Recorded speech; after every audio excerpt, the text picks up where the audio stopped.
Mayamda Happy Sabbath. Nasi Manipuri gi Sabbath School sida mayam miyeng tarigo mayam bo isona bo pi bo isnu nasi koina nainagadaba lesson se trani thoi aduga si nasi gi title sina a message worth sharing yam phajaba topic ne nasi koina nainagadaba brother ko koina Christian gi punsi di karino haba matamda sharing mi amaga koigi haidok jaba koina afaba nungaiba pawdo mingonda tamba habasidi Christian amagi mathawni habase haininge koi brother kumna kari haininge sige kumna koi ngasi topic MSS what sharing habase kari haisara sandokpada matik charaba paw haibni paw isogi asigi paw se 300 message buni ko sandokpada matik charaba paw haibni aduna ngasi gi keno gi topic sida yengba matamda Revelation 14 gi taruk to yengmini se ko joswa ko mutang pamini se keno Revelation gi phongdok piba taramari taruk ka tereto mutang pamini si Bible pai ba khuding mun yengbiu. Then I saw another angel flying in the midst of heaven, having the everlasting gospel to preach to those who dwell on earth high, to every nation, tribe, tongue, and people. Mi khuding makta, jat khuding makta, lon khuding makta. Masigi everlasting lomba naidaba apaba wapaw ase, masigi sandok pa gidamakta. Sargadut amana atiya mayai sida koi pai raga keno sando ya ba koi pai raga sando ya ba ko asigi wa pau se aduga saying with a loud voice kon lau na haire ishwar bu kiu mabu ikai khumno maramdi mahaki wajen numit adu lakre aduga ishwar bu Kurumu mabu kurumu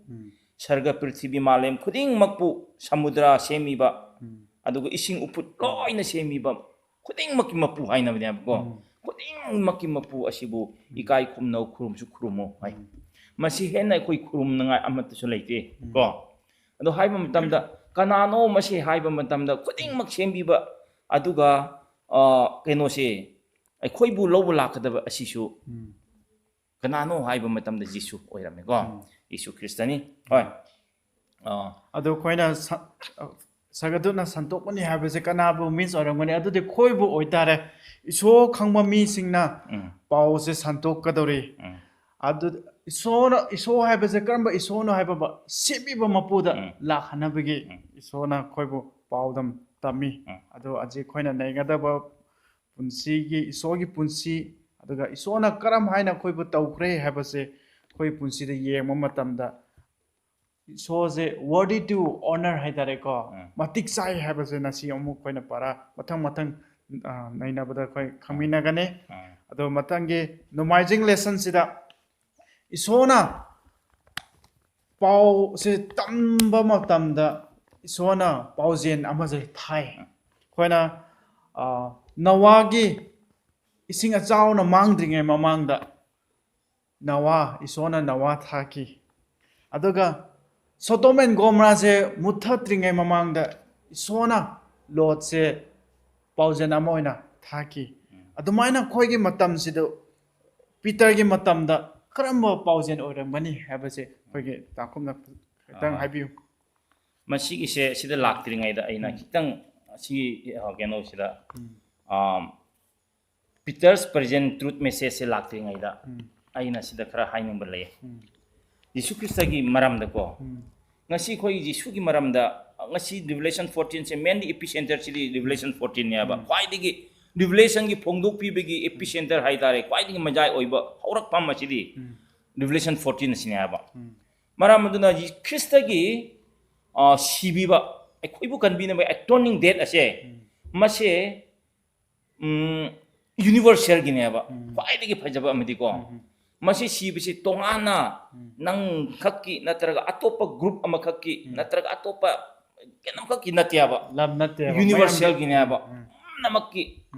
oibinaba maduna masina haibise karisu sida nang kadai digi lakpano nang kadai da leibano haibisi thausade ko loi namakkini maram aduna asigi gospel na khoi mioi bida ngang base yam phajaba ma leye ko mi khuding makta culture khuding makta background khuding makki da makta mi puning khuding makta jawhalyaba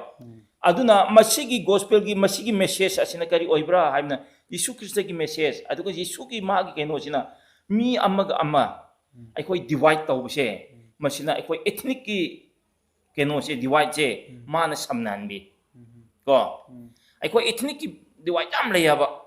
aduga religion gi jengbam tan khwai digi maru oima mi se tongan ta han bse religion ne aba Joshua dharma sine aba dharma manarak tabaka da mi se dingjen manarak te aba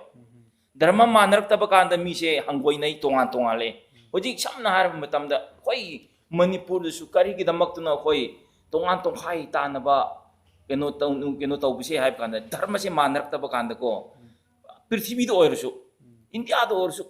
kadai do orsu dharma se manarak tab matam da ne mi tongan ta na ri ba kanglup ta na ri se ado kanglup khuding mak lon da khuding mak khoi ethnical gi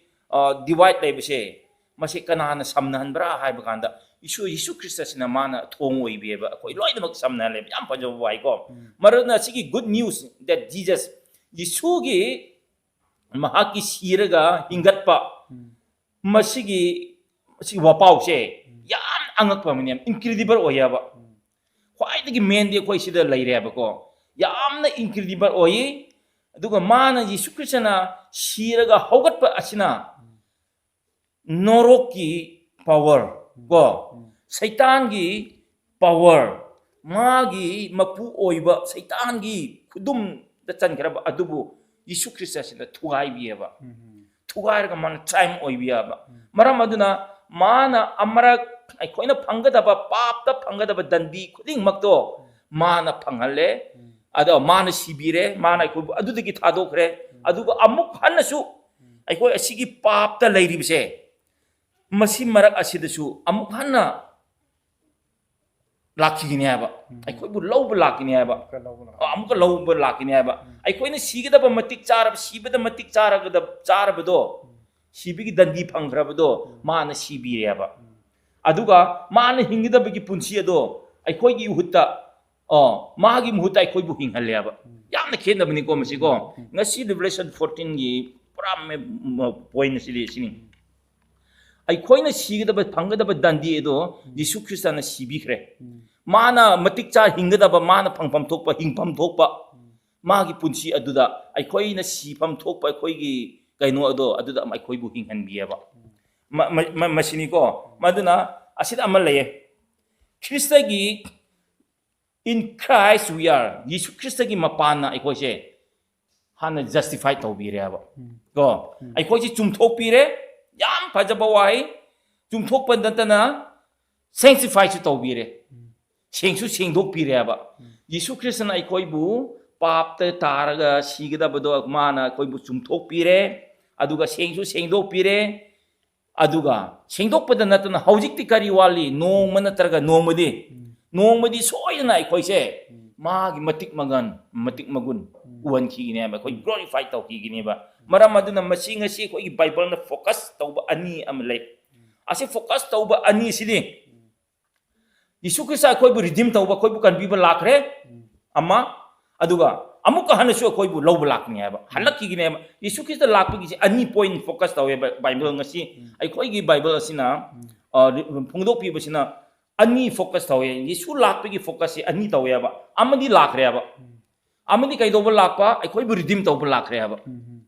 ai koi pat ki kan biba lakre hoji amma wali ba masi amma wat pasi kari tawno mana ai tan ma halak ki ne ba ai koi pat ki lo soi na lak ki ne ba ko masine khoi gi yamna maman jam khra ko mana khoi bu maman jam na leibi khra ba ko keno infinite cost ne ba mana matang lo se ꯂꯩꯕꯤꯕꯁꯦ ꯃꯁꯤ ꯂꯦꯝꯅ ꯃꯥꯡꯉꯣꯏ ꯅꯣꯡꯃꯗꯤ ꯁꯣꯏꯅ ꯑꯃꯨꯛꯀ ꯍꯧꯖꯤꯛꯇꯤ ꯂꯥꯛꯈꯤꯒꯅꯤ ꯍꯥꯏꯕꯁꯤ ꯂꯥꯛꯄꯤ ꯃꯇꯝꯁꯤꯅ ꯃꯔꯝ ꯑꯗꯨꯅ ꯔꯤꯚꯤꯂꯦꯁꯟꯗ ꯏꯔꯤꯕ ꯑꯁꯤ ꯈꯨꯗꯤꯡꯃꯛꯁꯦ prepare the way for Jesus return ngasi main focus di atai nate machine su puksuk sukrabne ngasi aikoigi pongdokpiba koigi taramari gi kaino sina tawbudi Yesu Christ ase amuka hanna lakhigini haibi thaurang tawbigi sem saro ai la sem saro haibi khakine ba mayam da atai leite atai leite sem sabigi khaktani maduna asigi message se yam urgent oyaba hojik darkar oyaba hojik theng tham yadre asigi message se aikoi thengabadi aikoi hayeng aikoi dandi phangba yai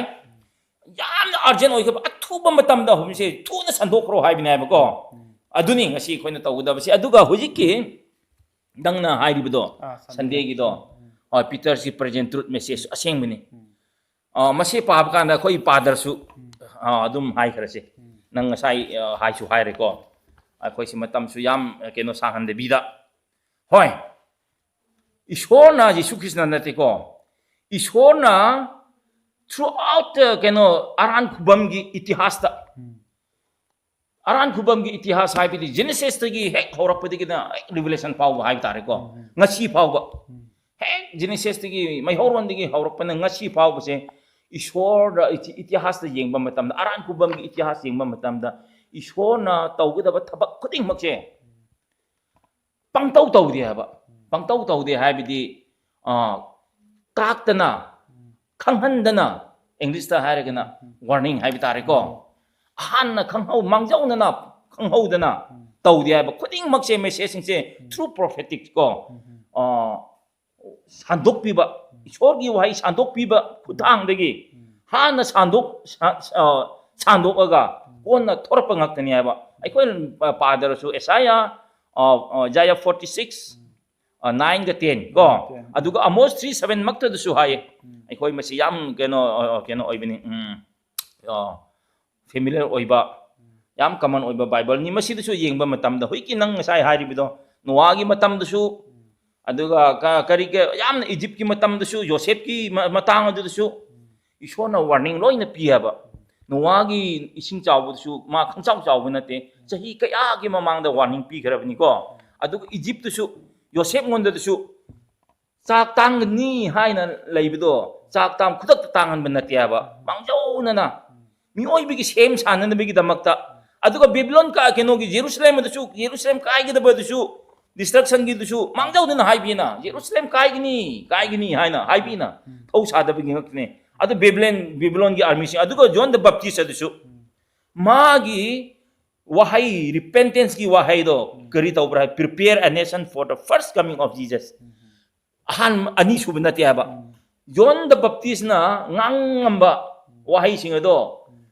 han ba Jesu lakada begini Jesu kuma laktri ngai denia Jesu poktri ngai gini aba Jesu pokni koi bi kan biba mapu lakani hai begi mangjaw na ma pokda ba phawba poktri ngai da han na mangjaw na sandok rabani aba pokni hai na ko aduna hoiki present truth asida lam ka lakse Peter gi keno taw matam da yengba matam da mase yaradi dum Bible khara pabanani phagada male keno gi second Peter gi chapter amma verse 13 tigina kun mathoi phawba pase amuktang yengmen se ado ayamba keno taw darso ahaubaga aroibu khakte yengsi ko masida amuktang Bible miam warsu wana dum ngai min tare ko second Peter gi ai dum yingaki ko second Peter gi amma 16 da sida sum hai for we do not follow cunningly devised favors when we make known to you the power and coming of our Lord Jesus Christ but where with eyewitness of his majesty ai bitana hai bse ai khoina yam kan loksing oina khangina patana ngangba nate lakadaba iso lakadaba sinoi khangraba su ai khoina su amuk hanna noi ngonda khanghanlaga leiri khuding mak se eyewitness oigini ai aduga prophetic sing na hoiki prophet sing na wa sandokpa mi sing na sandokpi khuding mak se mana lakini Yesu lakini amuk hanna lakini ko hai bse ani su han amuk hanna ai khoi bu lo han badi lakre ani suba sisu prepare tau lakani hai bese panghai hai bina tiaba wa sandok pusing na panghai hai bina ti Peter na sida hai aroi ba matam aroi kino ying chiko sida mutang pamin si kun na duda knowing this first that no prophecy of scripture is of any private interpretation magi interpretation prophecy sing interpretation gi moi masa gi private gi scripture na tiaba for prophecy never comes by the will of man sandok piba ishor gi wahi sandok pi ngangi basing se moi mi singna mathanda gi kaidongai desu semnga ngang ba natiaba amarom da haide pangai haiba natiaba but holy men of God spoke as they were moved by the Holy Spirit ai thawai aseng bana sandok pi mi sing ado ngangam hiba ngang thok hiba Yesu Krista mukana lakini ko haina ngangi bu mi sing se thawai aseng bana moi bu injin mene ba injil laga ngang bene ba moi gi bhap ta tongan hojik kan gi moi lairik atai gumna masa na authora makhak tan pangi iraga dum keno tawraga tawbu gumna tiaba sida iri basing se prophecy ko ngangi bu khuding mak se ishor gi thawai aseng bana moi gi thamoi nung di injil laga ngang bene ba maram aduna masi gi present truth se masi soina aduna sina hairi se the present truth message hai se ko present truth message achumba hojik ki achengba pau ne ba se mase soidana maki lakadabani mi ko soiroi mase ko achengba achumba wa hai ni singai ngam si ko aduga koina sunday da koina sum yeng matamda kari gi maram oidana isona sebok se hen thodok te thok tringe mamang da warning piram mi je kari gi orang mani apet sentence amani warning pi se warning pi ri je aduna koina tak pade iso je nungsiba isoni haba so tai mayam word ising achao sida sida dana be damakta provision amade utli habase isona su kaning bagi wakan je chele habase khona sida su uba phange akoina muka Monday lesson da muk yemina si Monday lesson sida koina revelations end time focus koina revelation phongdok kiba aroi ba phongdok kiba lyric sida karam haina aroi base karam haina utli habase koina revelation 1 gi 7 da koina paba matamda isona lakpa matamda karam haina lakani habege pokta amu takpi maram amma oidana Jesus Christ sida leire hadana koina yengu bagi mathau tade maram di Jesus Christ de lona laoi habege kano ama piri revelation 1 gi 7 da sumaina i revelation aina dum pabirage revelation 1 gi 7 behold he come with clouds every eye shall see him and that also which pierced him and also kingdoms of the earth shall because of him Masu Krishna lakbo matam mi amna unani habege matana kari kani ishor Yesu Krista lakada base atopa denomination sing na di secret rapture haina kan su hai ado khoi gi ngasi bible sin na di majik seng na marik chum na ongdok piba adada di hai loi na mag every eye shall see hai ko mit khuding mag na ugini hai ba kana mata su udaba kana su yaroi masida apik achau kana su udaba leiroi mitang man odun mitani ugini hai ba every eye have ishona have every eye shall see have the mi khuding mang Yesu Krista lenga kada base soina na ugini haba maduni Yesu Krista se khoi hayeng Yesu Krista se ning thawni haba josa ko sibi bisu mani ai khoi papti kan bi bisu mani thawai aseng mana khoi bu hojik adum senaraga laye khoi bu nong bagi khoi bu ishor ngonda changjin na bigi namakta kan na honaraga laye ishona machanu pa bisu pangal pi thona kari khuding mak mangon da loina mak kino power pi ko khuding mak leirabusu thawai asengba Holy Spirit oirabusu aduga mapa ishor oirabusu ma khoi ma natia ba ma khoi sinatia ba ai khoi bu kan gi da bunu pa di ning thau oina muka hanna kumak da bunu pa di Jesus Christ sine ba Jesus sine ba maram adun Jesus se kya mong minung sila ya Jesus sine ko yam nung si ya ba natra aduna hayeng lakada bisu man every eye shall see mit kuding na ugni hayeng aduna sige revelation gi chapter asida revelation gi keno yengba matam da hoy Yesu Christ amuka lakadabase ningthau oina lakini hanadi minai oina lai yamna tolab imungda magi tumpham chapam phau laite magi pokpham phau laite ma chawra kanda ishor gi Yesu gi mayum hai bisu laite magi tumpham phau laite Matthew na hai bidudi ko uche kumba duga lamgi sa phau ba makhun lai uche su mahum lai adubu migi macha nupa aidi migi macha nupa adudi magi mon khangpam phau laite hairi duni Yesu Christ chi yam wana ahan badadi wa kume ba ahan ba kumak badadi yam na wana kuma majadi yam laira ba imung da kumi yam awa nang khang kumak pani adubu hoji anirak sugda basidi masidi kings of kings ne ba hikse ningthau singi mathak ningthau ni lots of lot ko mapu singi ibungo sing marakta ibungo ni ko the lamb who was slain I sigi yaw macha habi Yesu Christ ne ba Yesu ko hatok piramba Yesu do hauji amuk hanna lakpa kandadi hatok pa aduga laira ba awaba muong da la aroi ba hauji ki mahana yam chawna lakre ne ba kare haibra yamna lemna ai tare ko yamna lemna lakhni ai ba hauji lakpa matam dadi ani suba lakpa matam sidadi hanadi mabu lakna ba mising Yesu Christ gi maram na lakna ba persecute to ba mising makoi adubu mana khudakta hatpa khotpa kanba khotpa taude hoji anirak suba sidadi man operation persecute his people magi mising on the persecute to ba mising natra adugo operation nai ot nai ba mising khuding magta hoji ti mana loi defeat to grani ba loi na defeat to grani kharoi sidadi hanai gumna natre aduga mana पाप ना कोई से मंगलाक नर लय बो हिसे पृथ्वी से हौजिक से पाप ना कोई से मंगलाक नर लय बा पाप त मंगलाक नर लय बसे सिरुम नारुम द मंगलाक नर लय बसे मसिदगी माने कोई बु कंथोक पीगिने बा याम नुंगाई बा मेदि को यामना कन अछिदगी कंथोक पीगरनी अदुगा मागी मतिक मगुन अदो खो उहन खरनी अदुगा अफबगा फत्तबा good and evil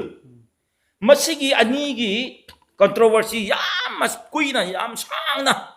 matam kuina se lairak se controversy sigi good and evil controversy se yam kuina lairak re ba he ngai hauron digi ngasi phau lei ne ba masi masi mana loi han kre ne ba man aroi ba waroi sin purak ne ba masi amrom da har gidi India constitution do wardi waroi sin purak da ne mana ma sin ko mana waroi sin sigi waroi sin su purak rani pura aga kari tawda harga prithvi se mana loin anob on karni aduga ma bu mana kan bi kuning makpu kuning mak koi masida yamna nuaina laimina karni aba aduna hoiki Yesu Christ na appeal tawbse asida revelation de yengba matam da ko revelation gi 22:12 17:20 Jesus said ai parake ko behold, I come quickly, I tuna lakini. Blessed is he who keep the words of the prophecy of this book. Ko, asigi, lairik asida sandok piba, asigi matung ina tat pa missing. Asigi wahi ngak lay ba missing ado, jai pa biniko hay. Ado pongdok piba si kanagum manani, masigi se ay koy na pagada man nati masidi hayeng kay no ginayaya ba ko. Nati ba? Revelation 하이브시디 봉독비 하이브시디 아이 코이기다 먹다 강나나 베기다 먹다 이쇼나 봉독비 버니야 봐 예수 그리스도나 다이방 미싱제 아로이바 마탐다 미오이바 싱제 강신우 하이나 강나나 베기다 먹다 Revelation 봉독비 비슷한 버니야 봐 마드나 마나 시기 appeal tawbudi 이쇼르기 예수기 final appeal 망나 코잉원다 그노 tawrakpuni 미오이바 쿠딩 막세 마기 뭉시바 아두가 마기 타우자 aduga achum base mana lakpa lakni ko haina achum base loksin base pa mine ba o isu gi minungsi magi thauja muka hanai koi bu lobo lakni ko hai base loksin lo aduga prepare taw thaurang taw ai mine ba masini mag invitation mangi pauta hai tari ko asini maram aduna asida our Lord invite of all those who seek for eternal life to come to him go masini aduga khwaidigi phajaba amana mioi bisingse he sent us out of his mission to share his message to prepare a world for his return mana mioi bisingse ai khoise ꯊꯥꯕꯁꯦ ꯀꯔꯤꯒꯤꯗꯃꯛꯇꯅꯣ ꯍꯥꯏꯕ ꯀꯥꯟꯗ ꯃꯥꯒꯤ mission ꯌꯤꯁꯨ ꯈ꯭ꯔꯤꯁꯇꯒꯤ ꯃꯤꯁꯟꯗꯤ ꯃꯥꯒꯤ ꯊꯕꯛꯁꯦ ꯃꯁꯤꯁꯤꯕꯨ ꯁꯤꯌꯔ ꯇꯧ ꯍꯥꯏꯕꯅꯤ ꯑꯁꯤꯒꯤ ꯄꯥꯎꯁꯦ ꯃꯗꯨꯅꯤ ꯉꯁꯤ ꯑꯩꯈꯣꯏꯒꯤ ꯉꯁꯥꯏ ꯄꯥꯔꯥꯅ ꯍꯥꯏꯕ ꯃꯦꯁꯦꯖ ꯋꯥꯔꯗ ꯁꯤꯌरिꯡ ꯍꯥꯏꯕꯁꯦ ꯏꯁꯣꯔꯒꯤ ꯄꯥꯎꯁꯦ ꯁꯟꯗꯣꯛꯄꯗ ꯃꯇꯤꯛ ꯆꯥꯕ ꯍꯥꯏꯕꯅꯦꯕ ꯁꯟꯗꯣꯛꯄꯗ ꯃꯇꯤꯛ ꯆꯥꯕ ꯌꯤꯁꯨꯅ ꯑꯩꯒꯤ ꯑꯁꯤꯒꯤ ꯄꯥꯎꯁꯦ ꯁꯟꯗꯣꯛꯎ ꯍꯥꯏꯕꯅꯦꯕ ꯁꯟꯗꯣꯛꯎ ꯃꯁꯤ ꯁꯟꯗꯣꯛꯄꯁꯤꯅꯤ ꯃꯥꯅ ꯄꯥꯝꯕꯁꯤꯀꯣ ꯃꯁꯤꯒꯤ ꯁꯟꯗꯣꯛꯄꯁꯦ ꯑꯩꯈꯣꯏ ꯃꯥꯅ ꯈ꯭ꯋꯥꯏ ꯄꯥꯝꯕꯅꯤ ꯃꯔꯝ ꯑꯗꯨꯅ ꯃꯁꯤꯒꯤ ꯁꯟꯗꯣꯛꯄ ꯑꯁꯤꯗ ꯑꯩꯈꯣꯏ ꯌꯥꯎꯕꯁꯦ ꯃꯁꯤ ꯍꯦꯟꯅ ꯃꯅꯥ ꯆꯥꯎꯕ ꯂꯩꯇꯦ ꯍꯥꯏꯌꯦꯕ ꯈ꯭ꯋꯥꯏꯗꯒꯤ ꯃꯅꯥ ꯆꯥꯎꯕꯗꯤ ꯌꯤꯁꯨꯒꯤ ꯃꯅꯥ ꯆꯥꯎꯕꯗꯤ ꯑꯩꯈꯣꯏꯅ ꯃꯥꯒꯤ ꯋꯥꯍꯩꯁꯦ ꯁꯟꯗꯣꯛꯄꯁꯦ ꯃꯁꯤꯒꯤꯁꯤꯅꯤ ꯃꯥꯒꯤꯗꯃꯛꯇ ꯃꯅꯥ ꯆꯥꯎꯕꯗꯤꯀꯣ ꯃꯅꯥ ꯆꯥꯎꯅ ꯄꯤꯒꯅꯤ ꯍꯥꯏꯕ ꯃꯗꯨꯅ ꯑꯁꯤꯗ ꯍꯥꯏꯌꯦ ꯑꯗꯨꯅ okay sida haye there is nothing more fulfilling than cooperating with Jesus with Christ in his last day plan of salvation magi plan of salvation mioiba bu kanbi ningai gi damakta sembi fulfill tau buse Yisuga cooperation tau buse na leiti haba masine khwaidi maru obidi maram aduna si animak se dum focus tau kharse ba ko animak se adum khoi aduga kitang hajaning mana koge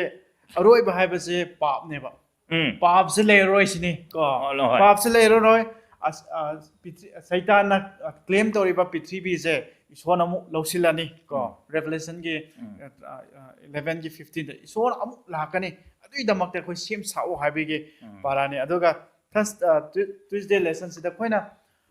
compare laye khoina yaw hameng haidok haijin toba aduga yuhu phaba yuhu nataba aduga khoye nasiki revelation parasina ado gihu aduga khoye grapes haidare adugi compare toba si matana kitang haibiyo hoi masigi di haipetang sum keno laina grabni ko aduna sige end time gi relation end times message ani muk se chap man bani amana focus ni amana message ni mana hoi adu mogi dandi do reward haitare masing sai so kho hai kre phongdok piba chapter 14 se khoi sigi revelation gi damak ti machine epicenter ni aba machine haurak pham hai tare ko kwai digi machine khudeng mak si machine maru oi bine aba machine haurak pham ni ada sida keno gi symbol yam lai harvest gi damak ta ko lau khau gi damak throughout the bible kin yeng bu matam da khoi father su Matthew Mark ta su dum theng nei Matthew 13:37 digi dum pabiro Mark Mary 29 su dum pabi kro harvest ripe grain represent asina redemptions of the righteous ni phau maru munba haimni ko maru munba asina represent tawbudi karino haiba kanda redemption of righteous dharma chenbu singbu kan biba haibini aduga the harvest of our ripe se hena mulaga kinba aduna kari oibra haraga the destruction of the wicked ni haba phattaba singmu mang takpa adugi dunya haba aduna asina mukusu haye it contain an urgent last day message ni haba sisu to prepare men and women for God's final harvest ki damakta aroiba lau khau buse masi sida khoi su prepare tawnan me kita nupi nupa paling makchi urgent last day message ne base aroiba kenoni nga sai su hai kre masi isor gi sigi phungdok pi bi se ai khoi gi keri ni hai sira yamna urgent oiba paw ni mase atopaga manadi ko atop manadi harga atop sing se maru oide hai binataba phungdok pi ba sigi se yam urgent oiba message ne ba thokadaba asi yam darkar oiraba hojik darkar oi grabani aduna sargadu sing ne su koi pai raga hairi sidi ko kiu isor bu kiu aroiba matam lakre hai do natra lon khuding mak me khuding mak jat khuding mak ta si chanduk mi damak ta pai raga lai hai bitu ni don takpati fattabase fattana dum leiroi haibadi mogi dandi chap chabade pigani aduga isobu kiduna khang kalaga laiba mi singdo isona lakpa matamda reward pigani haibagi lesson ni aduga Wednesday lesson su du koina u phange chap manaba haibadi adum manaba haitare isobu kiyo isogi yathang ilu maramde koina taunari ba mayam alot poro phongna tawbro isona dandi pigani judgment bichar tawgani habigi lessons koina uba phange aduna khoi gi hakchang je karino haiba matamda khoi gi hakchang je koina leiraga phangba hakchang natti ko kaino maramdi hakchang je isogini aduna isona noma khoina lakpa matamda isona mu claim tawgani ba maram di isor de gi lak pone na isor na muk claim daw gani kari haningi asigi Wednesday gi matang sida ko hoi hoi ngasai keno su pa khre isor na claim to gini haba khoi gi hakjang che hoi mana sembi ba keno ni na ko ado keno de su khoi First Corinthians de su uri didi khoi se hakjang che khoi se temple ni hai didi ko isor gi ningna sangni manung si maram adun sengna thamu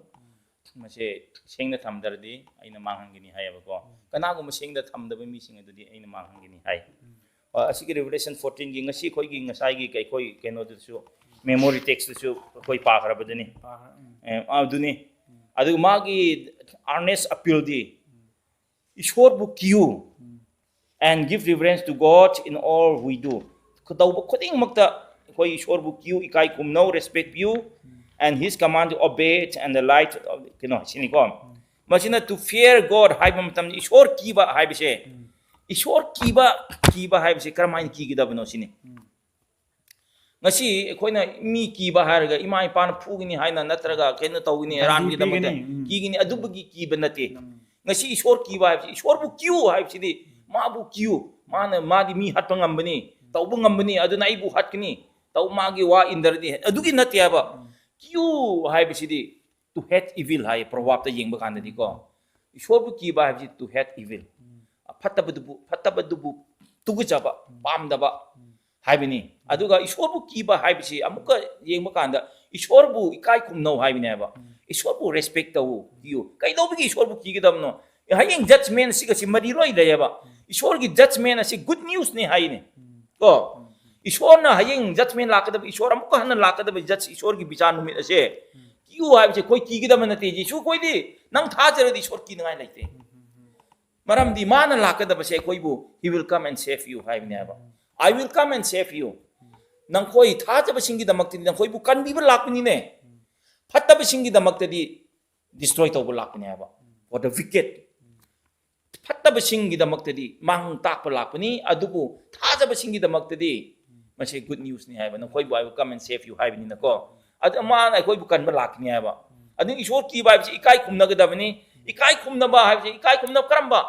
ikai khumna bidi ikai khumna ba khakta dum ikai khumna ba yabra ikai khumna bidi magi wahi in bataba magi wang in bataba magi cross bumi na bataba aduga isor gi wahi di yathang di kari na sida yathang mu ka laiba isor gi yathang sing ak bataba isor bu ki ra bidi ikai khumna bidi mabu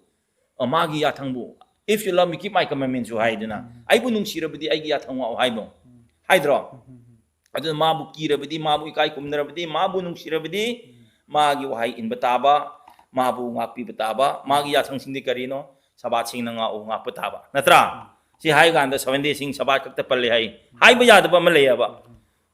mabu kirabdi yathang ngarabdi sabat ngakana ngasi sabat sidani ko mi ayama soinari se sabat na lakpa matamda mi se soina yaba hek mi si tu ne ba aduni seng na ngao harabdi magi sabat su ngak patabani ko Revelation 14:17 de sudum hai kre ko idum badar su adum sai pa kabani ko adum hoi lo silak pa oina hoi roi lo silak pa oina ko ase adum summarize tawre se God's final appeal ishorgi aroiba haiba hai tare appeal hai se kari Manipuri da kramai keno tawgudabno adum khangde ishorna haijaba hai tare ko ishorgi aroiba haijaba haiba duni ko ishorna aroiba matamda haijaba kanna haiba se kari no haiba kanda Revelation 14:8 ta yengmini sine muktang ko Revelation 14:8 ta muktang pabiro asini su ai su kun parke 14:8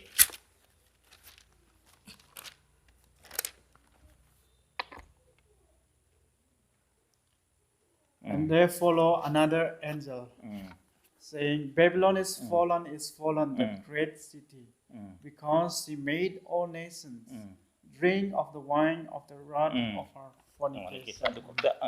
Masini Babylon si kwai maru hoy si Babylon ya ba asida so hai Revelation ko Babylon di present di kanano Babylon asida amuka han so ai ne so dum amuka yenga ke par ke 14 gi 8 to ko atopa sargadut amana koi pai pai raga matung inarga hairi Babylon ture ture Babylon ture chauraba sahar ture maramdi mahakki fattaraba yu aduna mi yati khuding makpu ngauhallaga amuka ishorgi asauba aduga fornication har mahaki fattaba lamjat mirumbi tabak aduna mi khuding makpu mang ta halle haibineba ture ture Babylon ture haibsi karam Babylon chaur Babylon the tubra nateba lam nate hoi lam natia Babylon the tubne Babylon ne present obudi karino haibine sida temdi hanagi hoi fourth system dunia ba hanagi lam nate ba hanagi lam nate taibang pan prithvi spiritual gi hoi sigi fourth system of religion gi dharma gi seran turan na mi confusion purakpa mi na semba tradition gumba mi na semba fattaba doctrines gumba se masi gumba se masi ne haiba masi sina koi bu ngawhallaga sumhatlaga leire haba aduna achumba labido moina pan hoi achumba do moi lochillaga aran bu seran na bu da mi se taaga koi ngaw hale adu khakta natna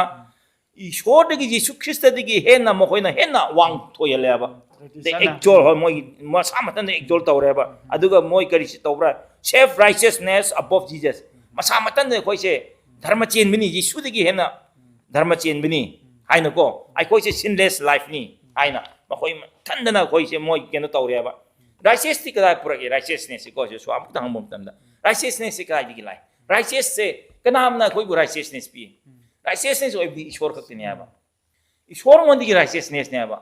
ishwar ka mari rai nandana Yeshu Krishna ka mari rai na da ai righteousness sa phangba dharma chen ba yade Yeshu na dharma chen bi ma gi dharma chen ba ai ma ga lai na kan dharma chen se ma na pi bi ne aba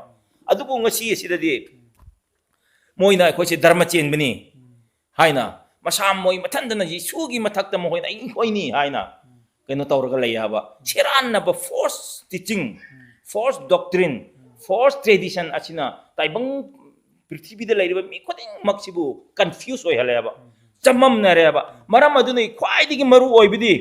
God ki last day message to our dying planet is the message of Jesus and his righteousness ba ishor gi aroiba pau adudi ai khoi ki dying planet chine ba ai khoi na lairiba prithvi sigi planet che asi sidene ba asida chandok ki gen tawgda message ne ba aduna ngasi kari hai ishona hai bisi thoro makhoi adudagi thoro hai bisi Yesu Krishna ekoi se asidi abamba fourth doctrine aduga fourth tradition fourth system of religion thataba koding mak chumda ba koding mak asidagi thoro hai bine ba ishona makhoi marakta laibisi pam dia ba masim digi thoro khro hai bine masidigi thora ga nang atumba sengna lepo haibine ma seng bigi ngasi goi pandam diko aduna tapode afaba zu lairi khangdana ogi false confusion kungawan bodo moi mathole koi bunina adum ngau halise kanana oramani saitana oramani masidi ka adum masa taram achumba khangan dana ba ma se saitana su kana thabak suri habse koina kawrai da saitan gi thabak se saitan na mi oi bese ishwar ka mari laina basi ma gi khwai da gi men keno ne aba pam da bani aba ma object siko ishwar na mi na ishwar ga hek laimin da ba Yesu Krishna ge hek mari laina base ma na pam dia ba yare ma kai ni ishwar ga mari laina da base ma se pam bani aba maram di ma gi salvation di close oi gre ba ma gi probation close oi gre Saitan gi di ma repent taw ngai su laitre pungning hong ngai su laitre kari su laitre ma gi di loira kharabane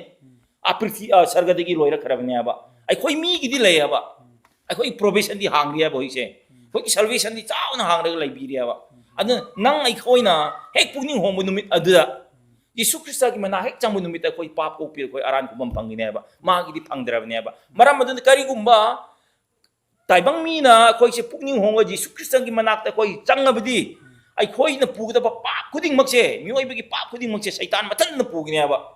saitan mathan na puraga ma na norok ta simina gi ne ba manom aduna kari gum bai khoi na pungning hong dar di adu gi pa ado ai khoi su puri ma na pa ma si di mi oi bising se ishor gi khuche ma kai se loina ai ga pulap simina ge sine ba simina ba se pam ne ba madune khoi na keno bhap ta ga da ba se ko madu ishor na pam dia ba ma gi khuche peter su hai budi kana amata su ishona mang mangan basi pam dia ba mi khuding mak se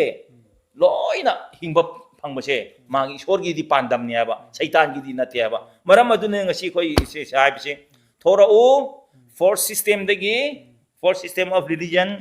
fourth teaching fourth doctrine fourth tradition masisina prithvibu confused tawraga leire haiba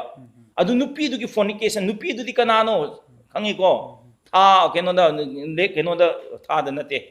sa gi mathak ta pham nupi do madu di khoi khangi haiba mam haidar su ko madu ki sa gi du di kanano haiba ganda ko maduna madu de ki thoro haibine haiba ꯐꯠꯇꯕꯁꯤꯡ ꯑꯗꯨꯗꯒꯤ ꯊꯣꯔꯛꯑꯒ ꯅꯈꯣꯏ ꯑꯆꯨꯝꯕꯗ ꯂꯦꯞꯄꯨ ꯍꯥꯏꯕꯅꯦꯕ ꯃꯁꯤꯅꯤ ꯉꯁꯤ ꯑꯩꯈꯣꯏꯒꯤ ꯀꯩꯅꯣꯁꯤꯀꯣ ꯉꯁꯤꯒꯤ ꯄꯔꯥꯁꯦ ꯌꯥꯝꯅ ꯑꯩꯈꯣꯏꯅ ꯃꯔꯨꯑꯣꯏꯅ ꯊꯔꯁꯗꯦ ꯂꯦꯁꯟꯁꯦ ꯌꯥꯝꯅ ꯆꯥꯎꯋꯤ ꯌꯥꯝ ꯅꯩꯅꯕ ꯌꯥꯕ ꯄꯔꯥꯅꯤ ꯑꯗꯨꯕꯨ ꯑꯩꯈꯣꯏꯅ ꯇꯦꯟꯅ ꯑꯗꯨꯝ ꯍꯥꯏꯔꯤ ꯑꯩꯈꯣꯏꯅ ꯅꯩꯅꯔꯦ ꯑꯗꯨꯒ ꯃꯌꯥꯝ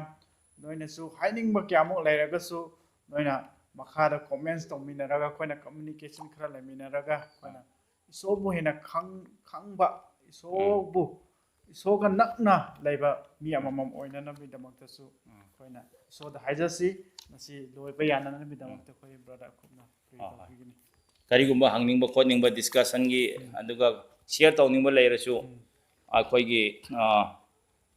ꯅꯝꯕꯔ ꯄꯤꯔꯒ ꯂꯩꯕꯅꯤ ꯅꯝꯕꯔ ꯄꯤꯕꯗꯨꯗ ꯑꯗꯨꯝ ꯀꯣꯜ ꯇꯧꯔꯒ ꯑꯩꯈꯣꯏ ꯇꯧꯅꯕ ꯌꯥꯏ ꯋꯥꯆꯞꯇꯁꯨ ꯊ꯭ꯔꯨ ꯋꯥꯆꯞꯇꯁꯨ ꯑꯩꯈꯣꯏ ꯉꯥꯡꯅꯕ ꯌꯥꯏ ꯏꯁꯣꯔꯅ ꯕꯣꯔ ꯄꯤꯕꯤꯕ ꯑꯣꯏꯁꯅꯨ ꯂꯣꯏꯁꯤꯟꯅꯕꯒꯤ ꯑꯗꯨꯗꯤ ꯑꯩ ꯄ꯭ꯔꯊꯅꯥ ꯇꯧꯔꯛꯀꯦ ꯁꯔꯒꯗ ꯂꯩꯕ ꯏꯄꯥ ꯏꯁꯣꯔ ꯌꯥꯝ ꯊꯥꯒꯠꯆꯔꯤ ꯉꯁꯤ ꯑꯩꯈꯣꯏ ꯁꯕꯥꯠ ꯁ꯭ꯀꯨꯜ ꯂꯦꯁꯟ